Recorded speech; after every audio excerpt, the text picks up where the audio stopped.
Tara at samahan niyo akong magluto ng aming kakainin for dinner. Mag-unbox na rin ng mga pinamili at kiligin sa mga bagong gamit sa bahay. At syempre mga gawaing bahay na paulit-ulit na ginagawa ng mga nanay.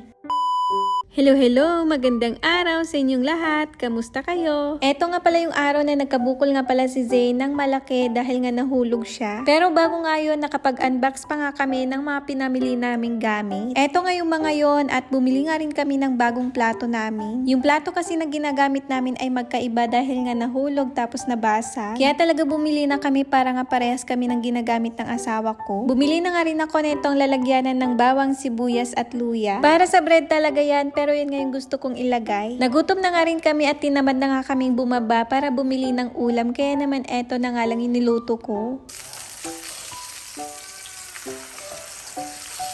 Nung naluto naman na yung chicken patty, itinabi ko nga muna at magluluto naman ako ng itlog.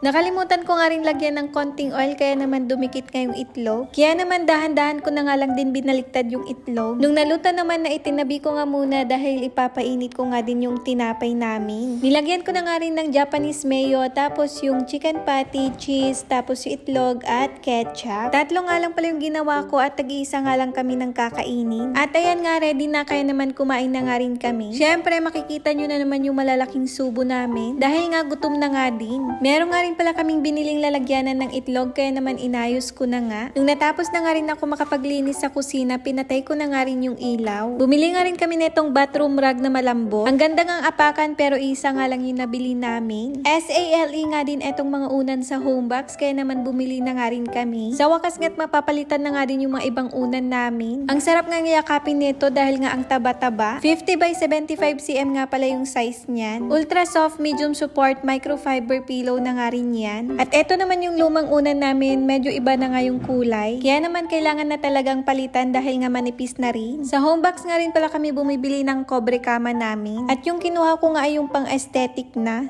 char. Syempre etong mga to kailangan nga munang labahan bago nga gamitin. Kinaumagahan naman nagluto naman ako ng aming ulam. Ginisang repolyo nga to at naglagay nga rin ako ng konting giniling. Tapos yung tirang chicken breast naman gagawin kong chicken ball. Kapag naka-open yung pintuan dito sa may balcony, gustong-gustong tumambay ni Zane sa labas. Nag-aabang din kasi siya ng mga ibon o di kaya naman kinakaway niya ngayong kapitbahay namin. Nung may naprito na nga rin ako, ayan, may nakaabang na nga rin at tikim ng tikim. Gutom na nga daw siya kaya naman pagkatapos ko nga magluto, kumain na nga rin kami. May pupuntahan nga rin pala yung daddy namin kaya naman nakabihis nga siya panlabas.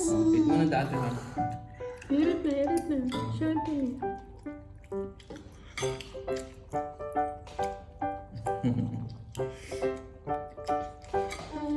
Pagkatapos naman namin kumain, umalis na nga rin si daddy at nagugas na nga rin ako ng aming mga pinagkainan. Syempre, nagpunas-punas na nga rin ako dito sa aking pinaglutuhan. Pagkatapos niya, nagtapon na nga rin ako ng aming basura.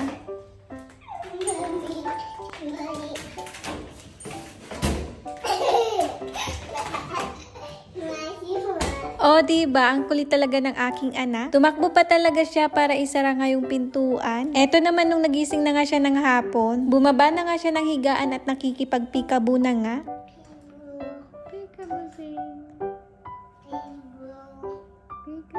O siya, paano? Hanggang dito nga lang muna, sa susunod ulit. Bye-bye, sumugay. Bye. Oh, I'll bye. Yay!